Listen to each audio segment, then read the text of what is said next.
जय हिंद मित्रों।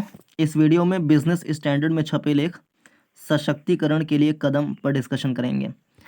अभी हाल ही में संसद में नारी शक्ति वंदन अधिनियम पेश किया गया है, जिसके तहत महिलाओं को विधानसभाओं और संसद में यानी लोकसभा राज्यसभा में 33% सीटों पर महिलाओं को आरक्षण देने का प्रावधान किया गया है।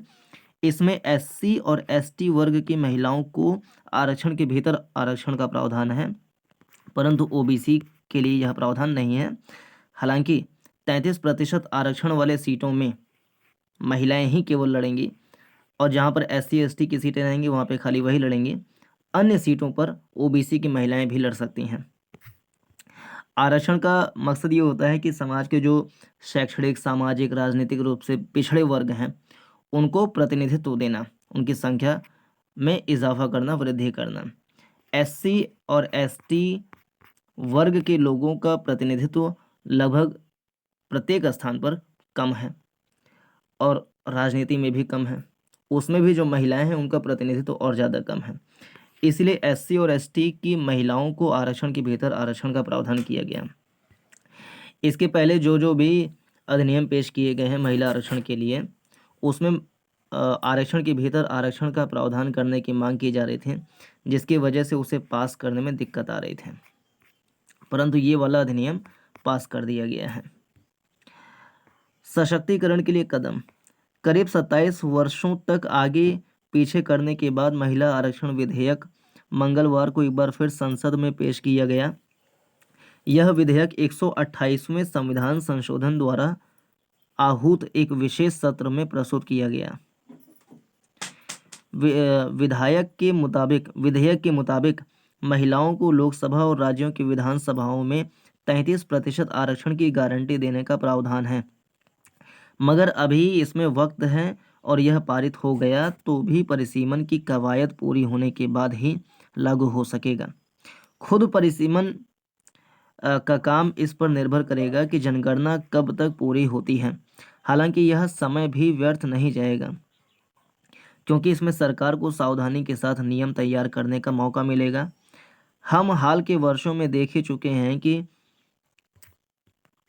अफर्मेटिव एक्शन, ऐतिहासिक रूप से पिछड़े वर्गों को आगे लाने के उपाय, इसे कहते हैं अफर्मेटिव एक्शन, ऐतिहासिक रूप से पिछड़े वर्गों को आगे लाने के उपाय के दायरे का विस्तार राजनीतिक हितों को ध्यान में रखते हुए किया गया है।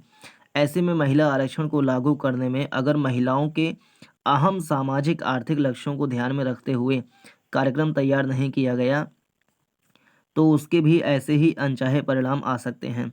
उदाहरण के लिए 15 वर्षों की अवधि के लिए लाया जाना चाहिए। इसे 15 वर्षों की अवधि के लिए लाया जाना चाहिए, मतलब 15 वर्षों के बाद इसकी समीक्षा होगी।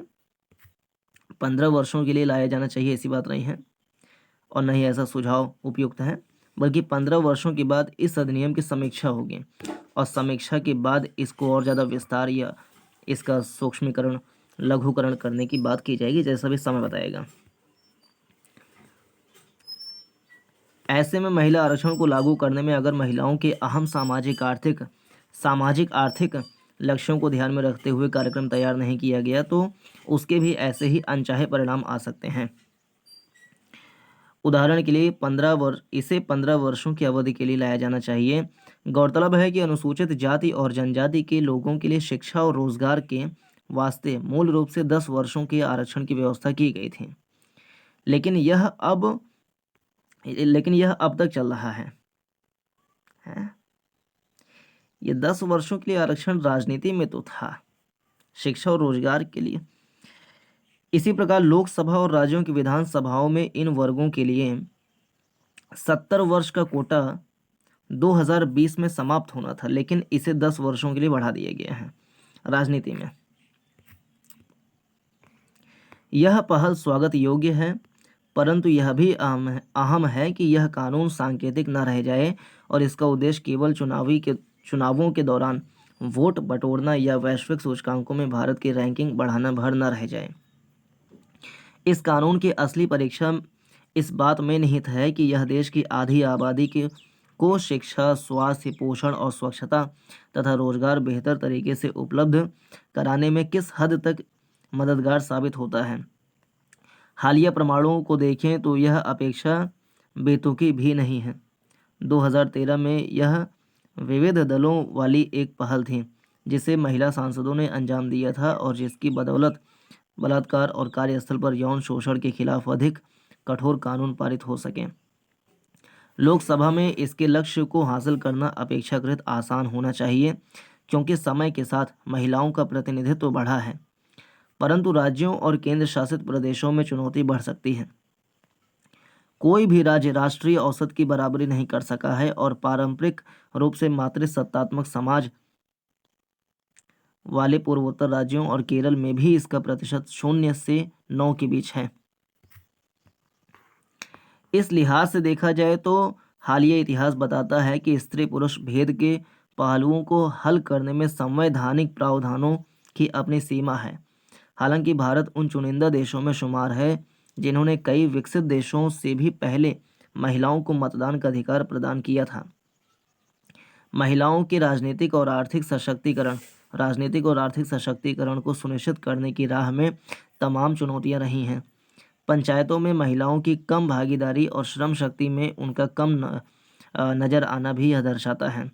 यह ध्यान रखना भी महत्वपूर्ण है कि अमेरिका और ब्रिटेन जैसे देश जहां कोई संसदीय कोटा नहीं है, या ऑस्ट्रेलिया, यूरोप के कुछ हिस्से जहां स्वैच्छिक पार्टी कोटा या विधायी प्रत्याशी कोटा है, वहां स्त्री पुरुष समानता पहले से ही बेहतर स्थिति में है।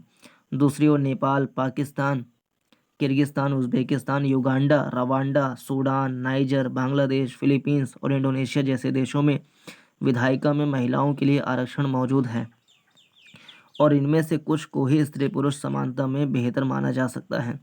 यहाँ इंडोनेशिया, फिलीपींस और बांग्लादेश अपवाद स्वरूप हैं जो बताते हैं कि जीवंत आर्थिक उदारीकरण महिला सशक्तिकरण में कितनी अहम भूमिका निभा सकता है। ऐसे में आर्थिक वृद्धि हमेशा स्त्री पुरुष समानता कानूनों का सबसे अहम कारक है। आर्थिक वृद्धि हमेशा स्त्री पुरुष समानता कानूनों का सबसे अहम कारक रहेगी। तो ये रहा इस वीडियो का डिस्कशन। पूरा सुनने के लिए धन्यवाद। नमस्कार, जय हिंद।